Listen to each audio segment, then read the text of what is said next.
وَكُلَّمَا عَهَدُوا عَهْدًا نَبَذَهُ فَرِيقٌ مِّنْهُمْ، کہ جب بھی کوئی وعدہ کرتے ہیں یہودی کسی بھی کام کا تو اس کو پس پشت ان میں سے ایک فریق تو پس پشت ڈال دیتا ہے، بات پہ عمل ہی نہیں کرتا۔ قرآن پاک میں آتا ہے، ویسے مومنین کا بھی اس کے ساتھ تعلق ہے، ان العہد کان مسئولا، قال اللہ تبارک و تعالی ان العہد کان مسئولا، کہ جو انسان وعدہ کرتا ہے کسی کے ساتھ اس کے بارے میں بھی سوال کیا جائے گا کہ تو نے وعدہ سچا کیا ہے غلط کیا۔ اس آیت کے میں 80 سے 90% لوگ اس آیت میں ان کو اس آیت کا ترجمہ ذہن میں رکھنے کی ضرورت ہے۔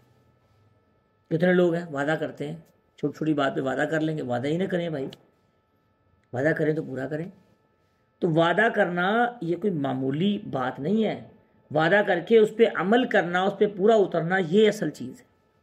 تو بھائیو، چاہے آپ دنیا کا وعدہ کریں یا دین کا وعدہ کریں یا کسی بھی چیز کا، کسی بھی کام کا وعدہ کریں، تو وہ آپ کے لیے اس پہ عمل کرنا ضروری ہے۔ اس کا ذکر قرآن پاک میں ہے، ان العہد کان مسئولا، وعدے کے بارے میں سوال کیا جائے گا، باقاعدہ پوچھ گچھ ہوگی۔ تو اس کے بارے میں وعدہ خلافی انسان کو نہیں کرنی چاہیے، چاہے وہ کسی سے بھی وعدہ خلافی کرے، نہیں کرنی چاہیے، کسی سے بھی وعدہ خلافی نہیں کرنی چاہیے، بلکہ وعدے پہ عمل کرنا چاہیے انسان کو، کسی بھی وعدہ کرے پورا کرے۔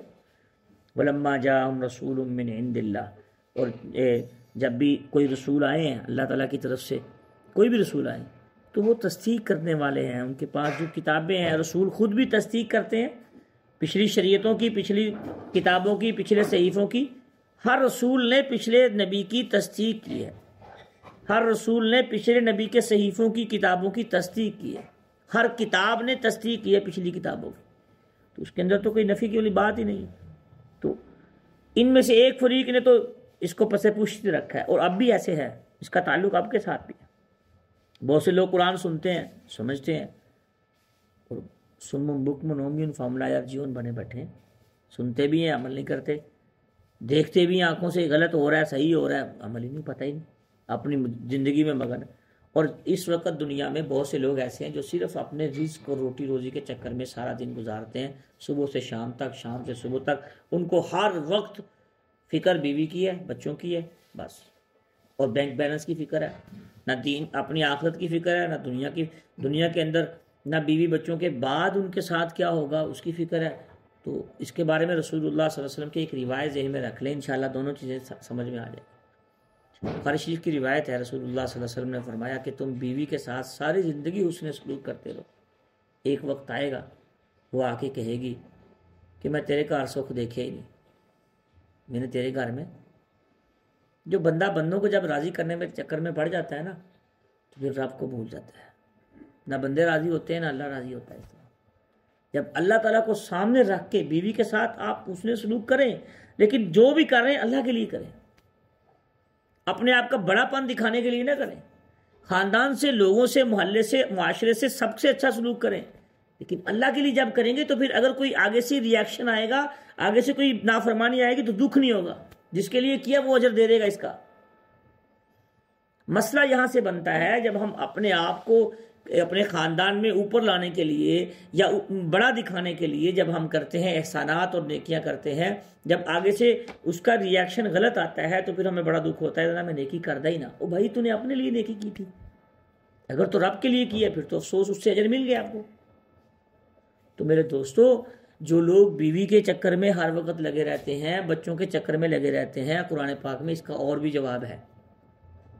قال اللہ تبارک و تعالی یوم یفر المرء من اخیہ وامہ وابی وصاحبتہ وبنیہ لکل امرئ منہم یومئذ شأن یغنیہ۔ عبس وتولی 30ویں سپارے میں اللہ پاک فرما رہے ہیں کوئی دوست کا کام نہیں آئے گا، کوئی بچے کام نہیں آئیں گے، بیوی کام، ماں باپ کام نہیں آئیں گے، اب دنیا میں کام نہیں آتے، آخرت میں کہاں کام آئیں گے؟ یہ سوچنے کی باتیں ہیں، جس اولاد کے لیے کر رہے ہیں یہ کوئی نہیں کام آنی، یہ بیوی کام نہیں آنی۔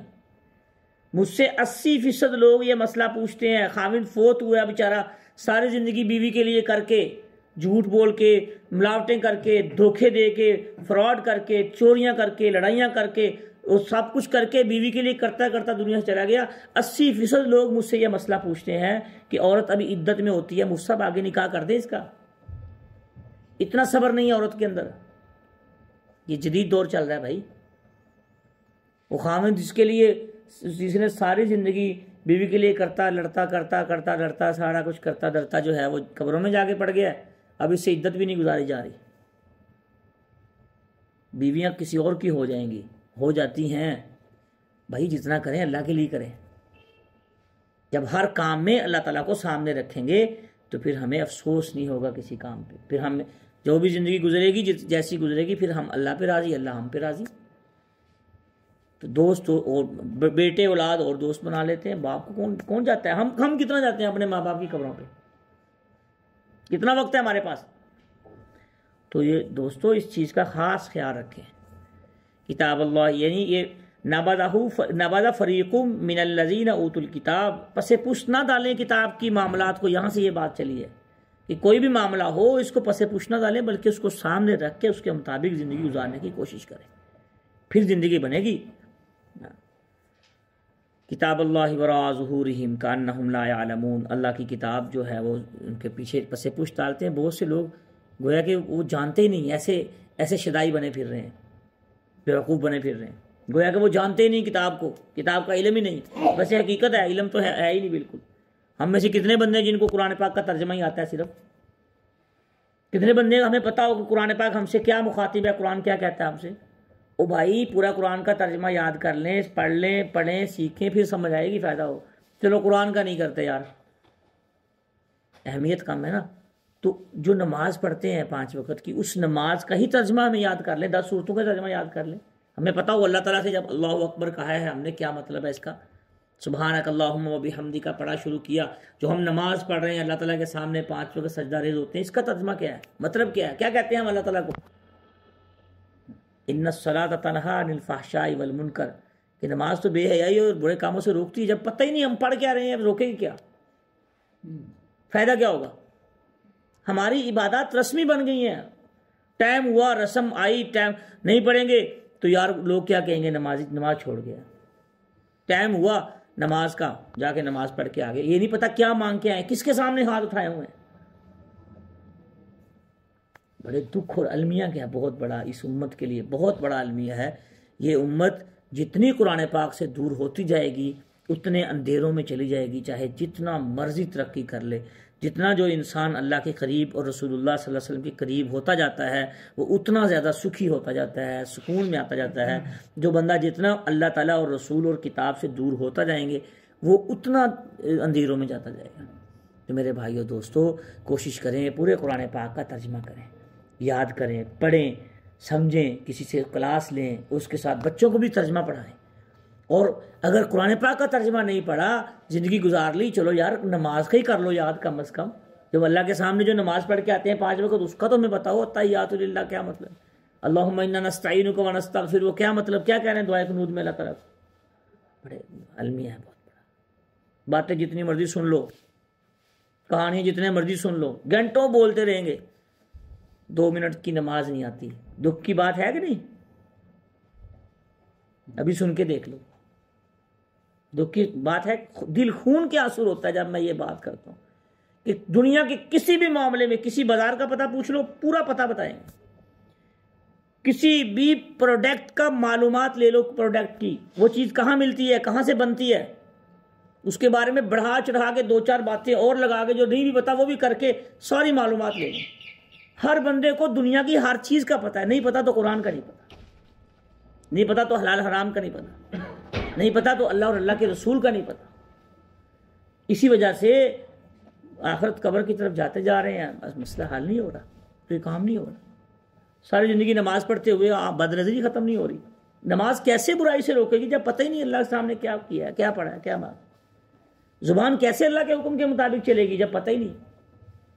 تو دوستو جب تک ہمارے اندر فکر پیدا نہیں ہوگی آخرت کی تو جتنے مرضی درس سن لیں, جتنی مرضی کتابیں پڑھ لیں, وقتی ایک تھوڑا سا وہ ہوا کا جھونکا آتا ہے, ہدایت کا جھونکا آتا ہے. جب تک خود نہیں بدلیں گے, خود کوشش نہیں کریں گے تو ایسے بت بننے کا فائدہ کوئی بھی نہیں ہے. ہاں تھوڑا بہت فائدہ ہوتا ہے, بس وہ بھی زندگی گزر گئی, بس وہ رسمی سے درس بن جائے گا ہمارا. پھر تو اپنے درس کو آج سے ارادہ کریں, ہم رسمی درس سے نکال کر عملی درس بنائیں. اس کو کوشش کریں, کوئی پوائنٹ نوٹ کیا کریں, کوئی بات اچھی لگے وہ لکھ لیں, اس کو زندگی کا حصہ بنانے کی کوشش کریں, دوسروں کو بتائیں.